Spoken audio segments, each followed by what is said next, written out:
Marami ang nagulat nang masabi ito ng isang artistang gobernador ng Lipa na di mo akalain na masasabi niya ito. Isang elitistang attitude ang pinamalas ng babaeng ito na kung tutusin ay pera ng bayan at pera ng nasa baba ang nagpapasahod sa kanila o sa kanyang asawang hindi marunong gumalang na si Ralph Recto. Vilma Santos Recto ang pangalan na taasan niyang ipinahayag sa kanyang panayam na marami ang nakasaksi na anya ay kaya raw sila tinitira ay dahil nasa taas sila at kaya raw kami tumitira ay nasa baba kami. Maliwanag na walang kwentang tao na nilalang na politiko at public servant. Maliwanag na bastos at walang modo ang pag-ugali nito para sa taong bayan. Ating matatandaan na pinasasauli ng Korte Suprema ang kinulimbat ng kanyang asawa mula sa PhilHealth na papunta sa National Treasury.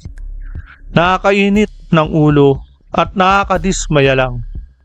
Kaya mga taga-Lipa na mga taga-Batangas ay dapat gumising at mag-isip-isip na kayo sa susunod na eleksyon na dapat tandaan ninyo ang ginawa at pinagsasabi ng babaeng ito. Malamang at sa malamang at kakandidato pa ang babaeng ito sa susunod na eleksyon. Sarili ko kasi, sa totoo lang, mas alam ko rin kung sino si Rao. But you see, ito yung mga nagbabash, kumisan papabayaan mo na lang in a way. Nilalagay ko, sinasite ko lang ang sarili ko. Sinasite ko ang sarili ko na kaya nyo kami tinitira kasi nasa taas kami. At kaya kayo tumitira kasi nasa baba kayo. Iyan yung highlights na salita niya na kumbagay talagang kinagalit ng maraming Pilipino nang malaman nila ang ganitong sinasabi niya. Hindi mo ba alam kung ano yung sinasabi mo? Hindi mo ba alam kung ano pinagagawa ng asawa mo? Hindi mo ba alam na yung PhilHealth ay ayan na lang ang inaasahan ng mga Pilipino na makakalibre sila kung sakaling nagkasakit sila? Diyan sila kumukuha ng mga benepisyo nila. Di ba? Ngayon, ang ginawa ng asawa mo, kinulimbat at syempre, kinuha yung pondo ng PhilHealth. Kaya bago ka magsalita ng ganyan, dapat inalam mo muna kung ano ang nagawang kasalanan ng asawa mo sa sa mga sambayan ng Pilipino.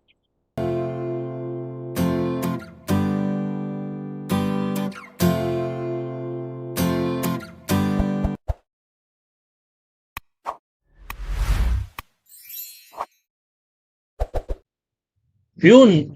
At ayun po, mga kababayan, mga kapatspres. Kumbaga, mainit ang naging dating sa atin nitong si Vilma Santos. Pagsasalita ng isang Vilma Santos. Imagine, naging senador itong si Recto at naging mayor ng Lipa itong si Vilma Santos at naging congressman pa, di ba? Ang tagal nila sa politiko na matagal na rin tayong niloloko nitong mag-asawang ito. Kaya isa itong mag-asawang ito na may ambag sa paghihirap ng Pilipinas noon pa. Hindi katanggap-tanggap ang sinabi nitong si Vilma Santos na ito. Dahil sa social media ay nauhubaran ng maskara ang politikong mag-asawa na ito. Kaya ito po bago po ang lahat ay welcome po muna sa aking channel. Heto at muling nagbabalik ang inyong lingkod, Patspres TV. Kaya kung mababasa ninyo sa monitor ito, kaya ninyo kami tinitira kasi nasa taas kami. At kaya kayo tinitira kasi nasa baba kayo. You know these people, siguro kasi gusto nila na nandun sila sa lugar mo.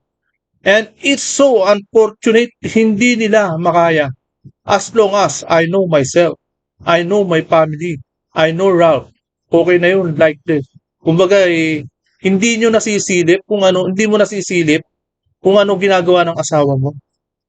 Kung yung PhilHealth, hindi mo alam yun. Hindi mo alam yung tungkol sa issue ng PhilHealth. Ganun ba yun? Kaya ito, no, babasahin ko muna, no. Grabe ka, Vilma Santos. Grabe ka magsalita. Mataas ka din palang magsalita. At kaugali ng asawa mong mataas ang tingin sa sarili. Kitang-kita na ang mga kasalanan ng mister mong hambog sa mga Pilipino. Pero ipinagtatanggol mo pa rin. Kaya lang, pinatulan riyan para matulungan mo siya sa political ambisyon niya. Kahit na matanda kang di ka hamak na sa kanya, hindi ko nga alam bakit ka palaging nananalo sa mga posisyon na nahawakan mo kahit kapos ka sa pinag-aralan. Ay, grabe. Yung artista, no, di ba? Kaya nga sabi nila, meron nagsabi talaga na ang artista sanay na sa mga chismis. Kasi kakapalan talaga ng mukha ng mga artista. Ganun. Hindi ko alam bakit ka yan. Mula sa pool, mula sa pag-aartista mo hanggang sa pagtakbo mo sa politika, ang tumatangkilik at bumubuhay sa iyo at sa pamilya mo ay ang mga nasa ibaba na sinasabi mo. Ang kapal ng mukha mo na magsalita ng ganyan sa mga Pilipino at para ipagtanggol ang walang hiya at kurap mong asawa. Okay, no? Eto. Bago po ang lahat, welcome po muna sa aking channel. Ito, at muling nagbabalik ang inyong lingkod, Pulse Press TV. Kaya ito, no, panoorin po natin ang videong ito na panayam niya. Bigyan mo lang ng gatuldok. Ay, hindi yan. Ito. Kasi, sa totoo lang, mas alam ko Ayan, ito. Yan. Panoorin po natin yan. sa totoo lang, mas alam ko rin kung sino si Raul. But you see, yung mga nagbabash, kumisan ako naapektuhan din ako. Pero at the latter part, I know, mas alam ko sarili ko kasi. Sa totoo lang, mas alam ko rin kung sino si Raul. But you see, yung mga nagbabash, kumisan papabayaan mo na lang in a way. Nilalagay ko, sinasite ko lang ang sarili ko. Sinasite ko ang sarili ko na kaya nyo kami tinitira kasi nasa taas kami. At kaya kayo tumitira kasi nasa baba kayo. Iyan yung highlights na salita niya na kumbagay talagang kinagalit ng maraming Pilipino nang malaman nila ang ganitong sinasabi niya. Hindi mo ba alam kung ano yung sinasabi mo? Hindi mo ba alam kung ano pinaggagawa ng asawa mo?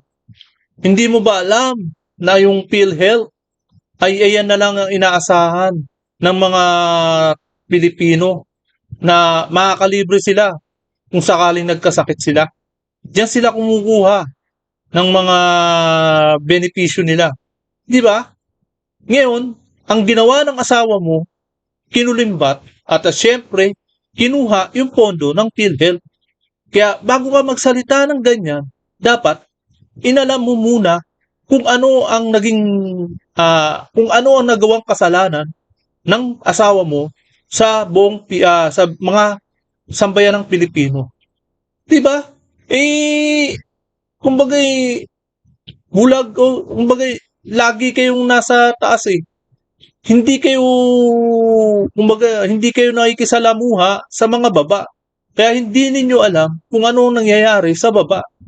Kaya kung ganyan-ganyan ka na lang kung kumira sa mga may hirap at sa mga nasa laylayan. Kumbaga, tawag sa inyo mata pobre. Ganyan kayo nilalarawan sa ngayon dahil ang tingin sa inyo ng mga tao na nasa baba ay matapobre kayo. Di ba? Sa totoo lang, ganyan na ganyan talaga kayo. Kaya ito po, no, panoorin pa natin ang isang netizen na talagang kumbagay inano niya. Pinira niya rin si Vilma Santos. Pero tuloy muna po natin ang video ito. At the same time, naka-side din sa sarili ko, there are some people, yun talagang nang babash lang, walang intensyong iba. Palibasa kasi marami na kayong nakuhang pera. Marami na kayong nakuhang pera, kaya ganyan kayo. Di ba?